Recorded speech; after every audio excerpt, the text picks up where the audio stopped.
Caribbean quest for cleaner energy is a challenging one. Developing a more sustainable energy sector is a complicated process, and those involved often have limited access to the kinds of crucial information and advice needed to identify opportunities, make decisions, and answer important questions. That's the motivation behind the work being done by Dr. Rebekah Shirley and her team of researchers. The kind of service that we provide is exploring questions that aren't really being explored by anyone right now. For instance, as you were just mentioning, what are the jobs implications of the creation of this entire whole new sector? Rebekah's originally from the Caribbean, and she has expertise in areas such as renewable energy technology and power systems design. But she's currently applying her skills to a slightly different set of pressing problems all the way in sub-Saharan Africa. When you're talking about rurality or remoteness on the scale that we're talking about across the sub-Saharan African continent, you can quickly see how traditional grid extension pathways will not be sufficient. Rebekah serves as Chief Research Officer at Power for All, an organization currently working to increase energy access across the continent by helping to integrate off-grid technologies into mainstream power systems.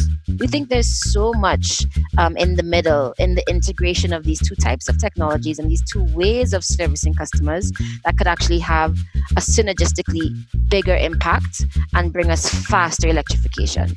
Her team analyzes data in order to help the energy sector find new ways to look at power infrastructure. Can having EVs on the grid improve the stability of that grid by having that readily accessible storage component to put power on, but also to take power off at certain times? Rebekah's work presents a good example of how energy sector development can yield all kinds of different solutions and benefits, even across multiple sectors, if we have a better understanding of all the factors at play. In other words, easier access to better information can create new angles of approach for those trying to push the sector forward, whether that means increasing energy access in Nairobi, Kenya, or mainstreaming renewables right here in the Caribbean. I'm Jelani Blake, and we're about to take a look at how access to high-quality data and insights can help create new pathways for energy sector growth in part 1 of this special 2-part episode of CESaRE Voices.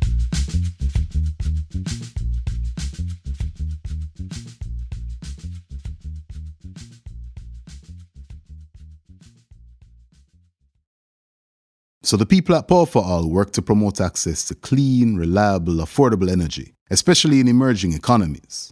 We focus on low energy access countries like most of those in sub-Saharan Africa and South Asia, where part of the challenge is serving rural and peri-urban communities. And so when you're talking about rurality or remoteness on the scale that we're talking about across the sub-Saharan African continent, you can quickly see how traditional grid extension pathways will not be sufficient in terms of time to connecting persons and to connecting households and to connecting businesses, and also the sheer cost that it's going to take. There's a sort of a standard rule of thumb about $1 million per megawatt kilometer in terms of high voltage transmission. So imagine if we're now building out transmission that's having to travel hundreds of kilometers out to communities. So just from that basis alone, if the challenge is around rurality and remoteness, the rationale for thinking beyond the grid becomes very clear. And so that's where decentralized technologies come in. They're also called off-grid technologies, sometimes called distributed energy technologies. What we really mean here is technologies that take generation to the load or to the customer. So it brings the generation exercise of producing power closer to the consumer. By doing that, therefore, we have to spend less time and resource and money on distribution and transmission, and therefore are able to serve the customer in a more immediate way. Now, here's a case of people going off-grid, not necessarily for the sake of carbon neutrality, but out of sheer necessity. These are kinds of technologies, just to give you examples, that many people have actually already heard of.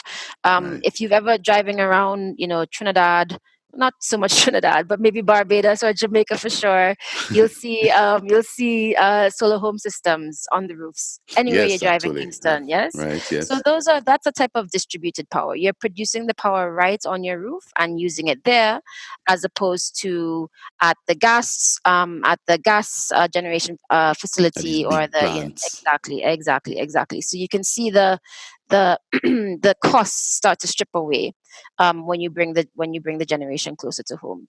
Mini grids is another type of decentralized technology, and also for us as Power for All, we use that term in a very broad way. So we consider even storage as distributed generation, or distributed technologies, because storage is again the same thing of storing power and having it closely accessible to households and persons. Putting it in the, I guess, in the hands of the end user, in a sense, would you say? Absolutely. Decentralized technology is already spreading across sub-Saharan Africa, thanks to growing use among private developers. But Power for All believes collaboration between these operations and established utility providers could work wonders for energy access in the region. One of the challenges with these kinds of technologies that you and I are talking about is that what they can also mean. You used a really great phrase about giving power to the people. No pun intended there.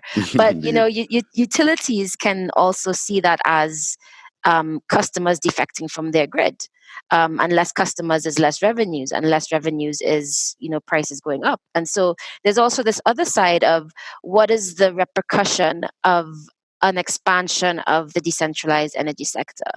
And we at Power for All, and I think a lot of persons that work in the energy sector, don't see those spaces as really binary or in these silos of centralized versus decentralized. We think there's so much in the middle, in the integration of these two types of technologies and these two ways of servicing customers, that could actually have a synergistically bigger impact and bring us faster electrification. So if a utility company, for instance, here, let's just say in Kenya, that's where I live, if the local utility company were to think about mini grids as an extension of their own service and found an interesting business model to work with private or commercial developers that operate mini grids, those connections would still be their connections, and those customers would still be their customers, right? It's just about how do we make it work. Finding a way to make integration work. That's where Rebekah and her team come into play. The challenges that we look at and we try to help the sector solve are really not so much technical. There's fantastic researchers at universities across the world that are looking into, battery technologies and how to coat cathodes and anodes so that you can recycle batteries or cycle them up and down even faster or more. There's lots of basic research going on about the technology. What we're trying to solve for is more the how. How do we do this implementation of integration? How does this make sense from a technical, from a business model, from an economics, from a finance point of view? And those questions are still unanswered.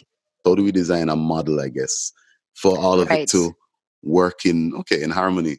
Or an approach. And we don't think that there necessarily has to be a one-size-fits-all. It might look different in every country. But are there principles? Is there an approach that has proven successful for these different types of stakeholders in this big, broad ecosystem of energy service? Is there a way that it can actually make sense for them all to work together? So you kind of turn all of this into a network, and in that way you can even expand further, because I'm seeing where now you're having generation points all across the map, so to speak. Absolutely. And then, even to add to that, then you start to see how this extends very quickly into other areas, right? When you think about electric mobility and electric transportation, that becomes part of the conversation as well. Electric vehicles are largely batteries on wheels. And so, never thought of it that way. That's what they are. Right. And if we think about that, then as also an extension or an arm of electricity service provision, you can see how that transportation and that energy or power conversation start to merge and become one conversation. Can having EVs on the grid improve the stability of that grid by having that readily accessible storage component to put power on, but also to take power off at certain times?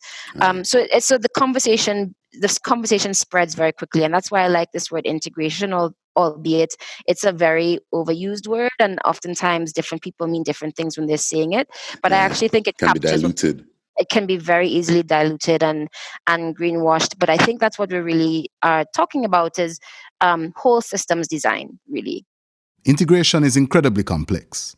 But Rebekah's team helps the energy sector navigate the process by analyzing data to expose and examine factors stakeholders themselves often can't. I'm seeing the role of the data here, kind of uncovering these other different, often overlooked elements or benefits. For instance, I see that you've seen where there are a lot of green jobs being generated by these decentralized operations. Yeah, absolutely. That's a very, very kind explanation of what we do.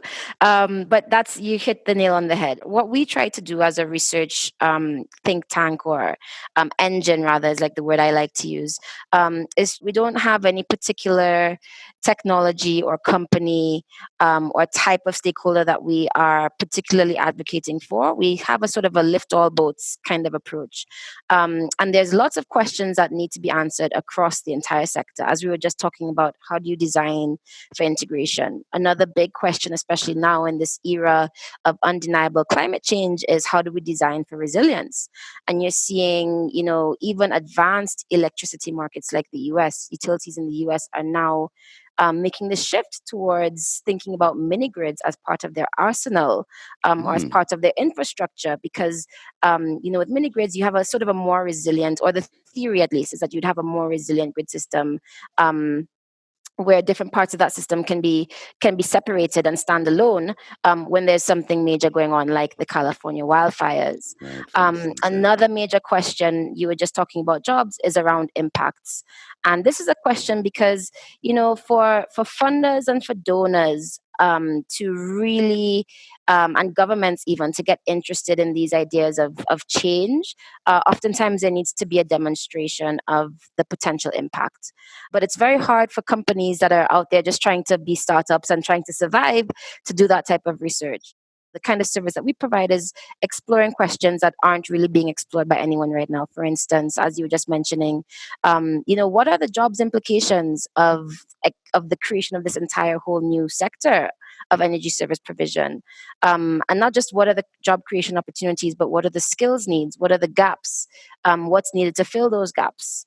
There's questions to be asked around impacts from agricultural productivity and economic expansion. When energy or electricity comes to an area, what actually happens there, and what's the process by which the economy becomes to be stimulated? And is there something we can learn there to then transfer and reproduce at scale? So these questions around impact are actually quite important, both to interest and to sort of get the buy-in of donors, funders, governments, but also to understand what is it that works, what is successful, and what can be replicable over time. So the takeaway here is that we can get a lot more done by simply increasing support for research and placing greater emphasis on accessibility. But that was just the first part of our conversation. I hope you'll join us for part 2, where we turn our attention to renewable energy efforts right here in the Caribbean. In the meanwhile though, I just really want to thank you guys for tuning in. We've done 6 episodes so far, and it's just been great having you guys along for the ride.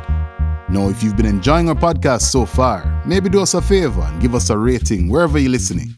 It would really help us out. I'd also like to remind you that you can visit our website, CESaRejournal.org/donations, to lend you financial support, or join our monthly donor club on Patreon and gain access to exclusive content, or even be featured in an episode of the CESaRE Voices podcast. Just click the links in the description. And if you'd like to sponsor an episode of CESaRE Voices and feature your company or NGO, just click on our corporate link to learn more.